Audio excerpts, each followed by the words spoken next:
जो इस वीडियो में हम लोग सॉल्व करेंगे एनसीईआरटी के एक्सरसाइज 13.1 का question number 9। Determine E by F, probability E by F in question 6 to 9।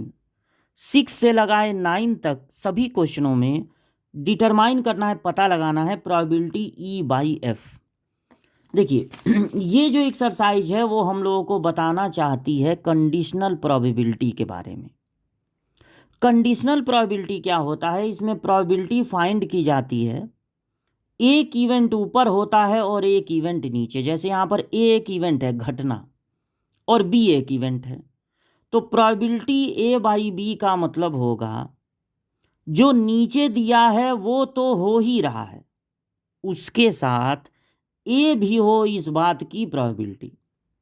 जैसे एग्जाम्पल के रूप में आप लें कि हमने एक डाई रोल किया, तो 1 2 3 4 5 6 इसी में से कुछ आएगा। अब हम आपको दे दें कि हमको पता है कि जो नंबर आया है वो ऑड है। एक बात हमने श्योर कर दी कि जो नंबर आया वो ऑड है।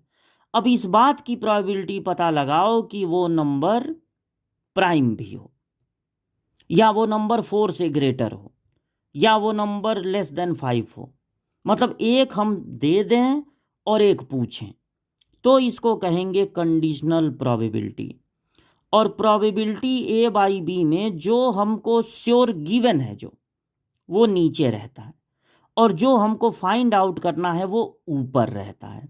मतलब प्रोबेबिलिटी ए बाई बी का मतलब है ये तो पता ही है कि बी हो रहा है, बी घटना घटित हो रही है, इस बात की प्रोबेबिलिटी कि ए भी उसके साथ हो। और इसका फार्मूला होता है प्रोबेबिलिटी ए बाई बी का, नीचे की प्रोबेबिलिटी नीचे और दोनों के इंटरसेक्शन की प्रोबेबिलिटी ऊपर। इसी तरह प्रोबेबिलिटी बी बाई ए का मतलब होगा ए तो हो ही रहा है, इस बात की प्रोबेबिलिटी कि उसके साथ बी भी हो। तो इसका फार्मूला होगा नीचे की प्रोबेबिलिटी नीचे और दोनों के इंटरसेक्शन की प्रोबेबिलिटी ऊपर।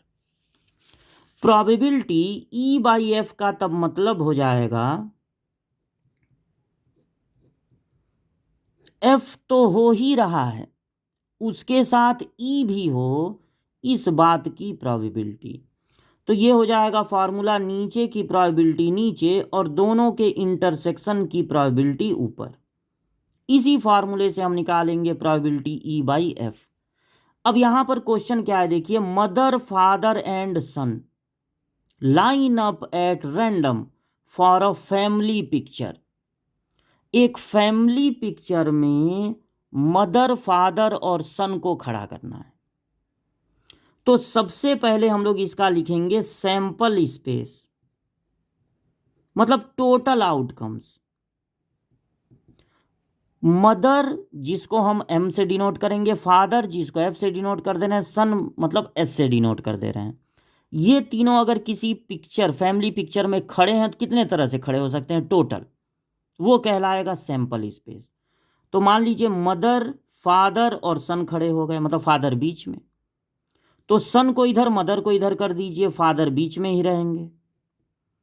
एक बार मदर को बीच में कर दीजिए तो son mother father, father mother son. एक बार सन को बीच में कर दीजिए तो सन मदर फादर या फादर सन मदर। यही टोटल 6 तरीके हैं जिनसे हम पिक्चर खींच सकते हैं। मतलब 3 लोगों को खड़ा करने के यही 6 तरीके हैं। अब एक इवेंट है ई क्या है? ई देखिए सन ऑन वन एंड, एक एंड पे सन खड़ा हो, तो जिसमें सन सबसे शुरू में खड़ा है वो भी, और सन जिसमें सबसे लास्ट में खड़ा है वो भी एक एंड पर होना चाहिए। तो ई में आपको मिलेंगे इसी सैंपल स्पेस में से। अब इसको लिखेंगे सन एक किनारे खड़ा हो, तो यहां देखिए एक किनारे खड़ा है सबसे लास्ट में, और यहां सबसे पहले खड़ा है, यहां भी सबसे पहले खड़ा है ये भी होगा, और यहां सबसे लास्ट में खड़ा है ये भी होगा। ये 4 ई में हो जाएंगे। और एफ का मतलब है फादर मिडिल में हो, एफ दिया एक फादर मिडिल में हो, तो फादर, अब इसमें से जब हम दूसरा इवेंट लिखेंगे तो ये नहीं कि पहले इवेंट में से लिखेंगे, इन दोनों इवेंट को हमको सैंपल स्पेस में से लिखना है, सैंपल स्पेस में से, टोटल आउटकम्स में से। तो फादर मिडिल में हो। अब इन 6 में उनको लिखिए जिसमें फादर मिडिल में है। तो पहला दोनों है मदर फादर सन या सन फादर मदर, और किसी में है फादर मिडिल में नहीं। इनका अब आप लिख लीजिए इंटरसेक्शन। इंटरसेक्शन का मतलब है जो दोनों में कॉमन हो।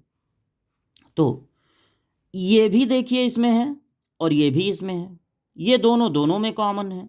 तो फादर मदर नहीं, मदर फादर सन, सन फादर मदर। अब प्रोबेबिलिटी E/F का मतलब हो गया नीचे की प्रोबेबिलिटी नीचे और दोनों के इंटरसेक्शन की प्रोबेबिलिटी ऊपर। तो देखिए इंटरसेक्शन में कितने एलिमेंट हैं? 2, और प्रोबेबिलिटी निकालनी है ना तो टोटल नंबर ऑफ एलिमेंट से डिवाइड करना पड़ेगा, तब प्रोबेबिलिटी निकलेगी। और एफ में कितने एलिमेंट हैं? एफ में कितने एलिमेंट हैं? 2, और प्रोबेबिलिटी निकालने के लिए टोटल से डिवाइड करना पड़ेगा। तो 2/6 कैंसिल हो गया, आंसर आ गया 1। प्रोबेबिलिटी के 1 होने का मतलब है 100%। प्रोबेबिलिटी के 1 होने का मतलब है 100%, क्योंकि यहाँ पर ये पूछा गया था कि ये तो पता ही है कि फादर मिडिल में है, तो इस बात की प्रोबेबिलिटी निकालो कि सन एक एंड पे हो। अब देखिए अगर फादर मिडिल में है तो सन तो एक एंड पे होगा ही, या तो सबसे बाद में खड़ा होगा या तो सबसे पहले खड़ा होगा, 3 ही लोग हैं। तो इसलिए अगर एफ हो रहा है इस क्वेश्चन में तो ई तो 100% होगा, इसीलिए प्रोबेबिलिटी E/F 1 आया है, मतलब 100%। तो आंसर हो जाएगा 1।